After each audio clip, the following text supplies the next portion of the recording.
had a long and tiring week driving the A8 and the BMW 7 Series and putting our knee down at the racetrack. But now after a redesign, our issue is finally out and we decided to take all the boys out for lunch today. And since we're living in times of a recession, we've decided not to take the dozen cars littering our long-term fleet. Instead, we've decided to take 2 cars, the Xylo and the Innova. Let's go, Bert? Absolutely. Come on guys, let's head out for lunch. Hey, who's paying? Not me. Not me. Not me.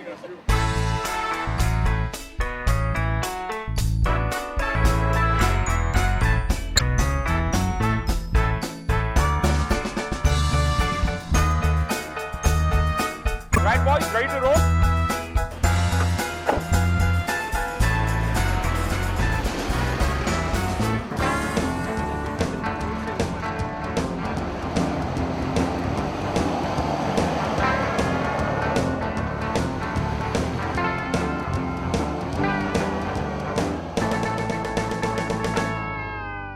We're all used to people movers in India, the Sumo, the Tavera, the Qualis even. But all of them have some compromises or the other. The Sumo and the Tavera, for instance, they're very crude, unrefined, very truck-like to drive. The Qualis, well, you could never get comfortable behind the wheel. And that's the thing about the Innova. It has no compromises. Look at me, I'm comfortable over here. Behind me, I have 6 of my colleagues and they're all comfortable, though a little intimate. Somebody forgot to tell Toyota's engineers to engineer a few compromises into the Innova. And that's why I love this car so much. Notice I said car. Mahindra was always associated as a commercial vehicle manufacturer, but then in a brilliant moment, they built the Scorpio. It was the cheap and affordable SUV for the masses, and it sold like hotcakes. But then you just wouldn't believe me. You'd actually think I was kidding if I told you they moved several leagues ahead and built this, one of India's finest MUVs, the Xylo. And it all begins here with this passenger cabin, where there's so much of space, so much of leg, knee and headroom that I can seat 7 people comfortably, as you can see. There's even place and an option for an 8-passenger with a bench in the middle. And I still can't hear anyone bickering. They all seem to be sleeping like babies.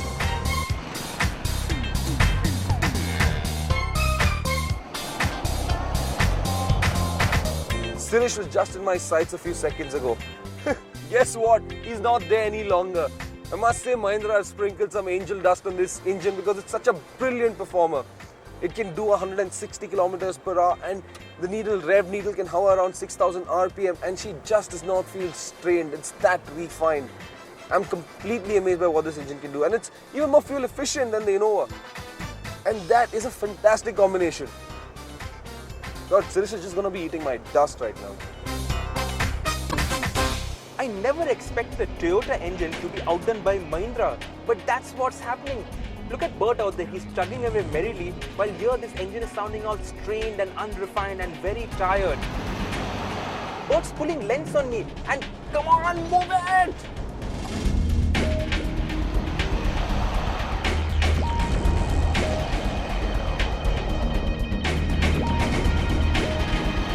See, that's what you get when you drive on the highway. You get stuff like test cars. That is the new Indigo. Look at the rump on it. It's got a huge...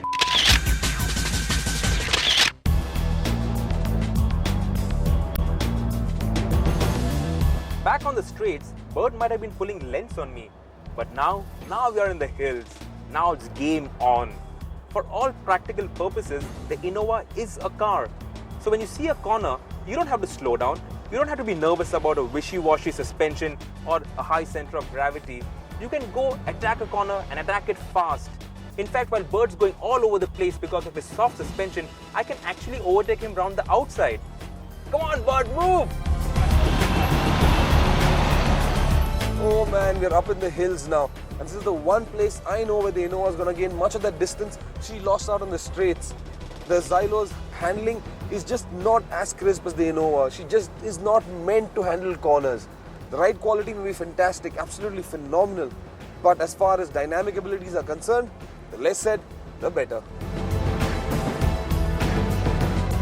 All that handling might be well and good, but let's be real about it. You want your people mover to ride very well. And on that front, well, the Innova is not so great. Over bad road, it sounds like a drunk tabla maestro. It goes gud gud gud gud gud gud, and that's not very comfortable. What do you say, guys? Mahindra have really sorted out the Xylo's ride quality very nicely indeed. Not one of the 7 or 8 people that you could seat in this MUV ever gonna complain about being driven over bad or bumpy surfaces.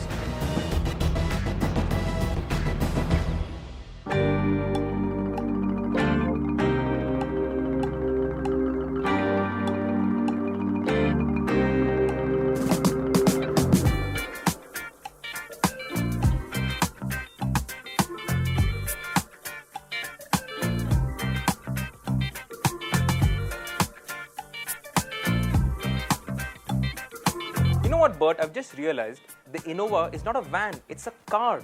It's so spacious, it's so comfortable, it feels so safe. This is a van shootout, this is not a car shootout. But that's what's my point. You know, it's a car which can also seat 8 in comfort. So where is the compromise? It has no compromises. But you see, the Xylo, I mean, it's the same dimensionally as the Innova, but it's a comfortable car. It can be used as a comfortable car, it can also be used as a comfortable van. Yeah, but come on, man. Look at it. Just look at it. Can you live with that? Well, here's some facts for life. First of all, it's more fuel efficient than the Innova, it's more powerful than the Innova, it's quicker than the Innova, it's more refined than the Innova. You know, when I'm inside the car, it really doesn't matter just how good or bad looking she is from the outside. I can't see any of it. And guess what? It's 2 lakhs cheaper than the closest variant there is. In fact, it's 2.5 lakhs cheaper than the V variant that you were driving today. Yeah, well, no, 2 lakhs is too much of a premium that the Innova is asking. For 2 lakhs, I can get a used Honda City. And for 2 lakhs, well, I can stomach that snout happily. Yeah, well, I think I'll take the Xylo home. But, Chavi. I hate it when he pulls rank on me. Yeah, well, that's life, dude. Right, boys, time to leave. Why does this always happen to me?